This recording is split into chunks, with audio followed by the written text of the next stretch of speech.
My name is Bella, and my life was flowing peacefully until one day everything changed. My husband, Ethan, is a successful businessman, kind and loving. He has always been my support and refuge. We met when I was already over 30, and since then, I have enjoyed every moment spent with him. Despite the fact that he had children from a previous marriage, I accepted his family as my own. It was a tough decision, but I chose to become the stepmother to his son, Jack. Jack was a young man full of energy. At over 21, he was just beginning his journey into adult life. Our relationship wasn't easy, but I did everything I could to earn his trust and respect. And then one day, everything went wrong. Ethan had to go away on a business trip, leaving me alone with Jack in the house. It was just a regular work trip, nothing special. Ethan and I were often used to being apart for work. The first few days went by quietly, but then the problems began. Jack started coming home late, ignoring the rules set by Ethan. I tried to talk to him, but he just laughed and walked away without letting me finish. At that moment, I realized our relationship was on the edge. He didn't take me seriously, and he didn't respect my opinion. I decided to take control of the situation and show him that things couldn't continue like this.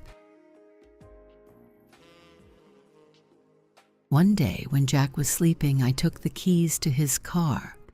That was my way of showing that his actions had consequences. But instead of correcting his behavior, Jack just got angrier.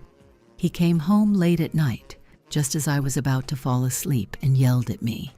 I tried to stay calm, but inside I was boiling. In his eyes, I saw anger and misunderstanding.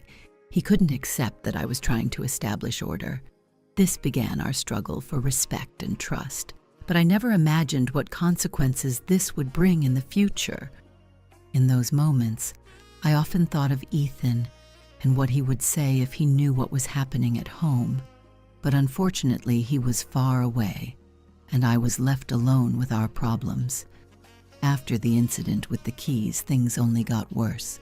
Jack became even more stubborn and defiant.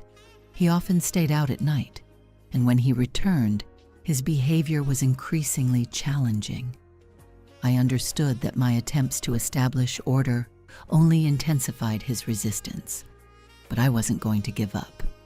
One night, when Jack came home late again, I decided to have a serious conversation with him.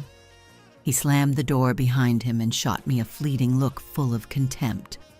I took a deep breath and approached him. "Jack, we need to talk," I said firmly.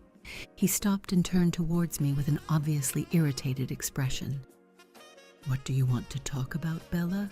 About how you're trying to control my life?" His voice dripped with sarcasm. "It's not about control, Jack. It's about concern. I want you to respect the rules that your father set. We all live in the same house, and we need to consider each other," I responded, trying to keep calm. He laughed and shook his head. "You'll never be my mother, Bella. You're just his wife, nothing more," he said coldly.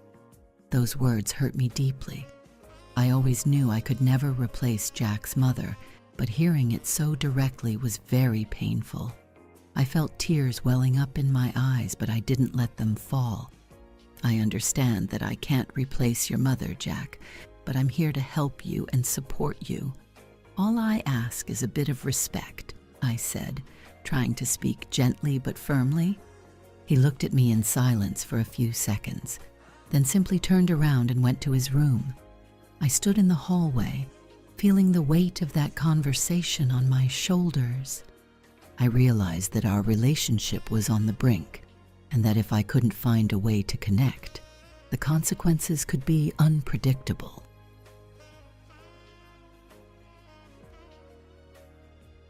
The next day, Ethan left again on another business trip. I knew that everything now depended solely on me. Jack brought friends over to the house again, and one night the house was filled with noise and loud music. It was another party, and I felt powerless. I spent a long time in my room, listening to the music and laughter echoing from the living room.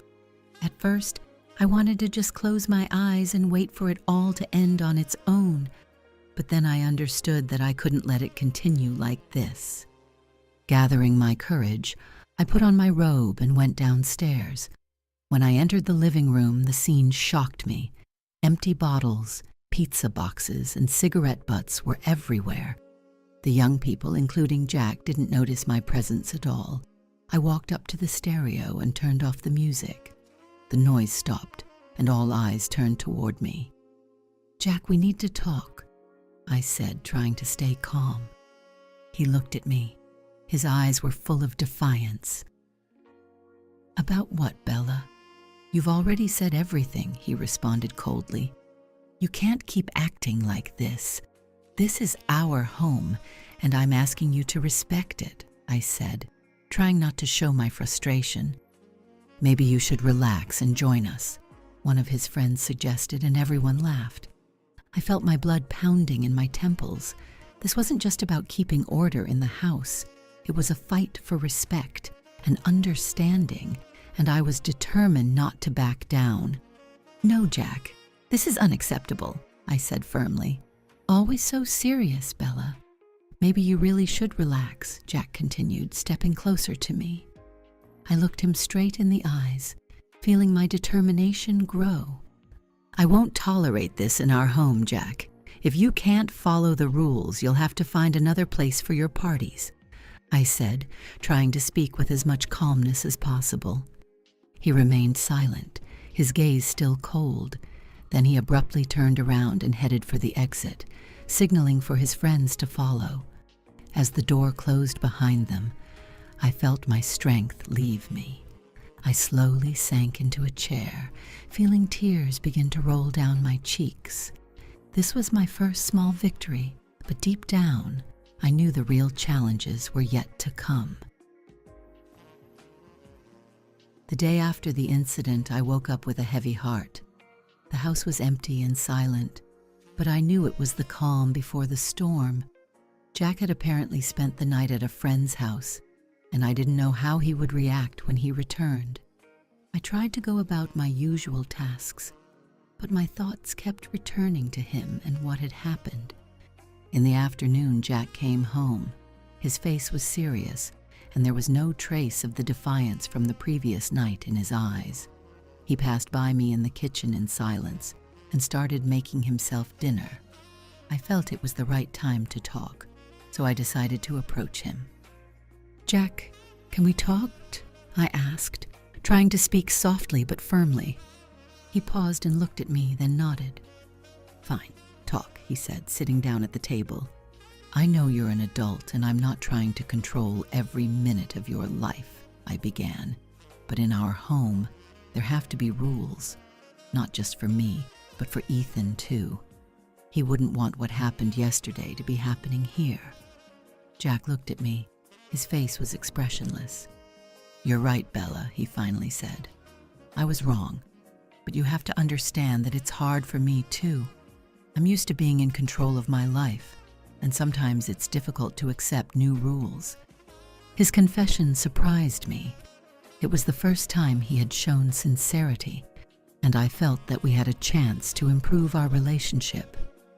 "I understand it's hard for you," I responded, "but let's try to find a compromise. I don't want to be your enemy. I want to help you like any mother would help her child." Jack nodded, and I saw a spark of understanding in his eyes. "Okay," he said, "let's try." That small victory gave me confidence. I felt that we had taken a step in the right direction, but I couldn't imagine that our trials were far from over. That same night, as I was preparing for bed, I heard noise downstairs. I went down and saw that Jack had brought friends over again. "Jack, what's going on?" I asked, feeling anxiety rising in my chest. "We just decided to play some video games," he responded, avoiding looking me in the eyes. "You promised there would be no more loud parties," I reminded him. "This isn't a party," Jack replied. "We're just playing, and then we'll leave." I sighed, understanding that this wasn't the time for new conflicts. "Fine, but please keep it quiet and don't stay too late," I asked. Jack nodded and I returned to my bedroom. I stayed in bed for a long time, listening to the muffled sounds coming from the living room. Finally, exhaustion took over, and I fell asleep. In the middle of the night, I woke up with a strange feeling. When I opened my eyes, I saw Jack standing at the door of my room. He looked disoriented and a little scared. "Jack, what's wrong?" I asked, trying not to raise my voice. "Bella, I'm sorry for everything. I didn't mean to hurt you," he said, stepping closer. "It's okay, Jack. What's important is that you understand I'm not your enemy," I replied, feeling the tension between us begin to dissipate. He sat on the edge of the bed and said in a low voice, "I just want everything to be okay. I want us to live in peace." At that moment, I realized that we had finally formed a real bond.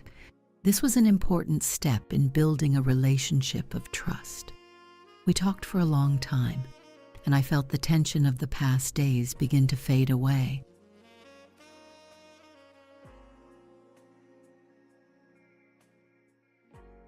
The next morning, I woke up with a new sense of hope. Our conversation with John the night before seemed to have opened the door to a possible reconciliation. I was determined to do whatever it took to improve our relationship. As I had breakfast, I heard John coming down the stairs. He seemed calmer than usual, and there was no trace of defiance in his eyes. "Good morning, John," I said, smiling. "How did you sleep?" "Good morning, Bella. Fine, thanks," he replied, sitting down at the table. We ate in silence, but it was a comforting silence. I felt that we were finally starting to build mutual understanding. After breakfast, I suggested to John that we go for a walk. He agreed, and we went to the nearest park. During the walk, we talked about a bit of everything.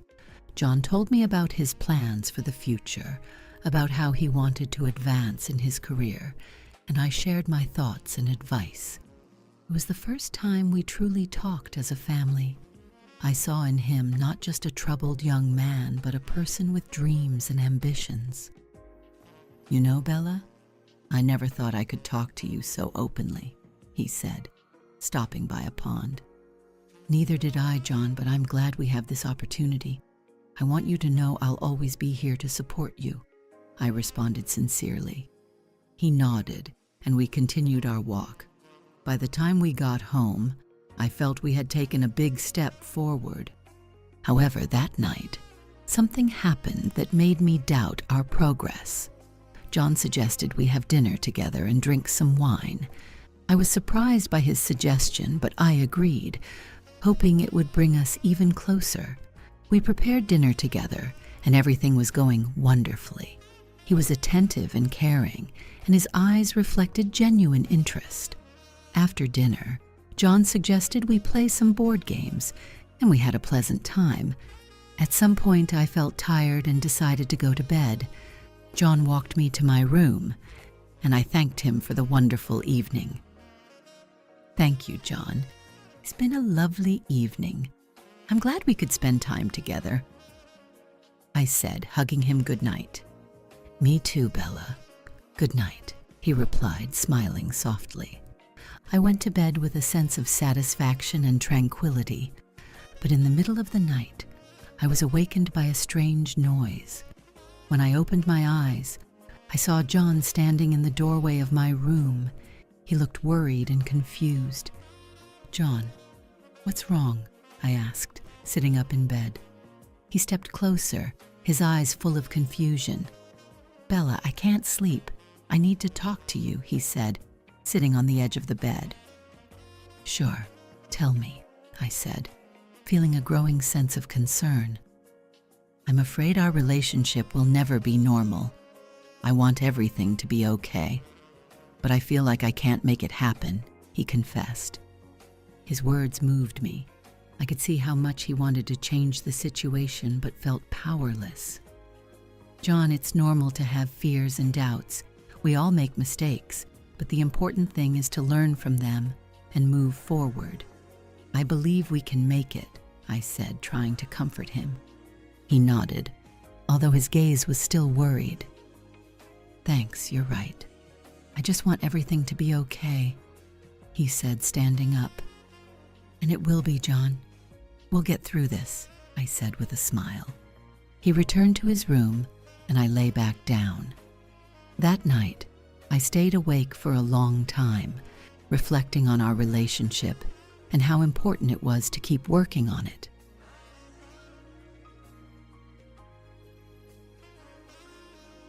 The next few days passed peacefully. John was trying to be polite and considerate, and we were both building a fragile peace. We avoided talking about past conflicts and focused on the present. I began to believe our relationship could improve. One evening, when Ethan went out again on a business trip, John suggested we have a family dinner. I happily agreed. We prepared dinner together, laughing and sharing stories. It was a pleasant evening that, though it seemed ordinary, meant a lot to both of us. After dinner, John suggested we have a glass of wine. I hesitated a bit, but I decided that it would help us grow closer. We were sitting in the living room, chatting and enjoying the moment. John seemed relaxed and happy, which made me glad. Thank you, Bella. You've always been kind to me, even when I didn't deserve it, he said, raising his glass. I just want us to be a real family, John, I replied, smiling. The night went on peacefully, and soon I felt tired. I said goodnight to John and went to bed. As I lay down, I thought about how much our relationship had changed in the past few weeks. I hoped things would only keep getting better. In the middle of the night, I woke up with a strange feeling.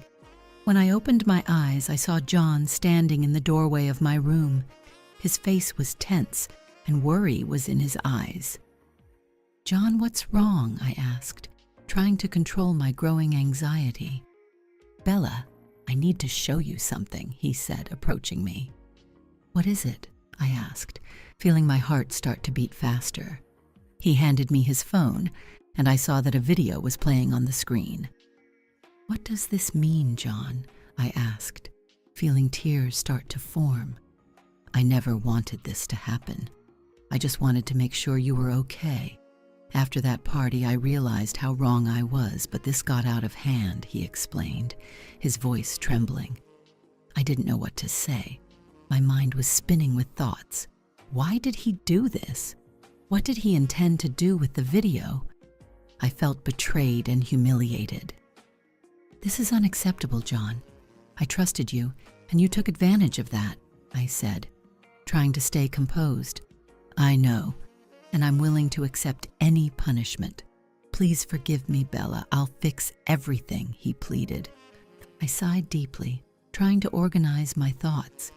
At that moment, I understood that our relationship was on the brink of collapse, but I also knew this could be a turning point, an opportunity for a complete cleanup and a fresh start. We'll talk about this tomorrow, I said, feeling I couldn't stay in the same room with him any longer. He nodded and left in silence, leaving me alone. I lay down, feeling exhaustion and emotions wash over me like a wave. This was the hardest challenge of my life, but I knew I had to overcome it for myself, for Ethan, for our family. The next morning, when I woke up, I felt as though I was in a fog. The memories of the late-night conversation with John weighed on my soul. I got up and went to the kitchen, hoping a hot cup of coffee would help me organize my thoughts. John was already there. He looked tired and depressed, as if he hadn't slept all night. Good morning, Bella, he said softly without looking at me. Good morning, I replied, pouring myself a cup of coffee. We sat in silence, each of us deep in thought, trying to understand how we could move forward, how to rebuild trust, if that was even possible. Finally, John broke the silence. Bella, I'm so sorry. I know I did something terrible. Please give me a chance to fix it, he said, his voice full of remorse. John, I don't know what to say. Do you understand how big this betrayal is? I replied, trying to hold back the tears. Yes, I do, and I'm willing to do whatever it takes for you to trust me again, he said, looking directly into my eyes. All right, let's start by deleting that video right now, I said with determination. He nodded, took out his phone, and deleted the video in front of me. I felt a small sense of relief, but I knew this was only the first step. What's next? I asked, feeling that the tension wasn't disappearing. I want to show you I can change. I want you to see me as a friend, not an enemy, he said firmly and sincerely. It will be a long road, John, but if you're really willing to work on it, I'm willing to give you a chance, I said, feeling a spark of hope ignite within me. That day passed in tension, but we both tried to act as if nothing had happened. At night, after dinner, I felt exhausted and decided to go to bed early. However, when I closed my eyes, I couldn't fall asleep. My thoughts kept circling around the future, about how to rebuild our family. Suddenly, the door to my room opened and John came in. I quickly sat up in bed, my heart pounding. Bella, I'm sorry to bother you, but I need to talk to you, he said, approaching me. John, this isn't the best moment. Let's talk tomorrow, I replied, feeling a growing sense of concern. Please, Bella, it's important, he insisted. I sighed and nodded, indicating for him to sit at the edge of the bed. What's going on? I asked, trying to remain calm. I know that after everything that has happened, it's hard for you to trust me, but I want you to know that I really want to change, he said, his voice trembling with emotion. I understand, John, but it's going to be a long process. You have a lot of work to do to regain trust, I responded sincerely. He nodded, and I saw a glimmer of hope in his eyes. I'm willing, and I want you to know that I respect and value everything you do for our family, he said, taking my hand. I felt the warmth of his hand, and to my surprise, tears filled my eyes. It was hard, but at that moment I understood that he truly wanted to change. We stayed like that for a while, and I felt a new bond forming between us. Thank you, John. I think we can do it, I said, smiling through the tears. I think so too, he replied softly. That night, I slept peacefully for the first time in a long time, feeling that there was hope for a better future in our home. After our late-night conversation, I truly felt like something new had begun between John and me. He was making an effort to show that he was willing to change, and I could see a sincere desire in his eyes to correct his mistakes. But this path wasn't easy, and new challenges awaited us. The next day, Ethan called me from his business trip. He sounded tired but happy to hear my voice. Hey, Bella, how are things at home? He asked, clearly concerned about us. Everything's going well, Ethan. John and I are trying to improve our relationship, I replied, trying to sound optimistic. That's wonderful. I hope everything goes back to the way it was soon, he said, and I could feel his smile through the phone. After talking to Ethan, I felt a renewed sense of purpose and determination. John and I continued our efforts to improve our relationship. He spent more time at home, helping with chores, and even offering to help with my activities. I could see he was genuinely trying, and that gave me hope. One night, while I was making dinner, John approached me in the kitchen. Bella, can I help you? He asked, surprising me with his offer. Sure, John, I'd appreciate your help, I said, smiling. We prepared dinner together, and it was almost miraculous. We laughed, talked about various things, and felt like a real family. At one point, John stopped and looked at me seriously. Bella, I want to apologize again. I know you were right, and I know I need to work a lot on myself," he said, with a voice full of sincerity. "John, I can see that you're changing," I replied, feeling my heart fill with hope. "The important thing is to keep moving forward. We all make mistakes, but what matters is how we correct them," I said, placing a hand on his shoulder. John nodded and we continued cooking. After dinner, we sat at the table, enjoying the meal and our conversation. In that moment, I felt that we could really get closer and overcome all the difficulties. However, even though everything seemed perfect, I knew this was just the beginning. New challenges lay ahead.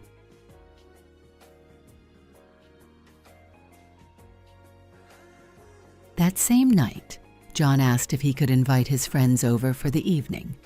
I hesitated but decided to give him a chance. "Sure, John, but please respect the rules and keep the noise down," I said, trying to sound confident. "Thanks, Bella. I promise everything will be fine," he replied with a smile. That night, his friends started arriving at the house. I could see that John was really trying to keep things under control. The music was low, and everyone was kind and respectful. I decided to leave them to it and went to my room, feeling like I could trust John.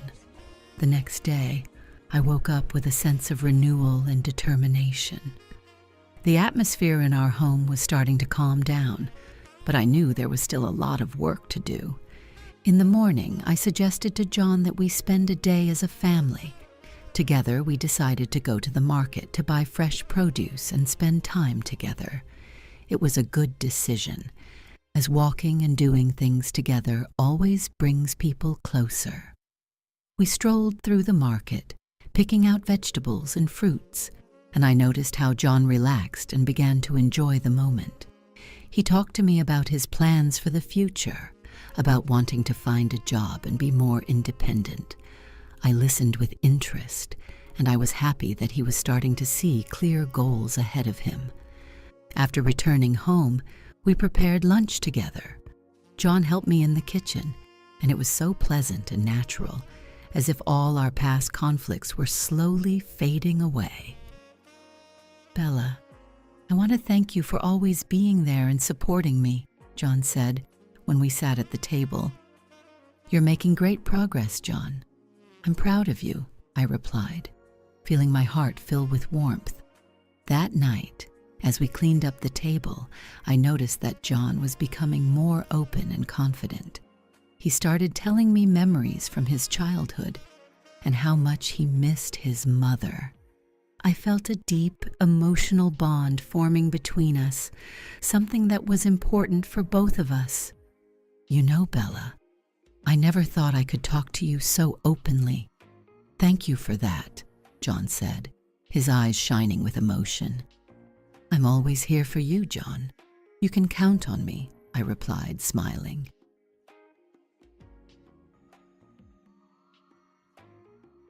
The next day, I woke up with new strength and determination. In our home, an atmosphere of peace was gradually settling in. John was making an effort to show his desire to change, and that gave me hope. We both knew that trust isn't rebuilt overnight, and that each day was another step along that path.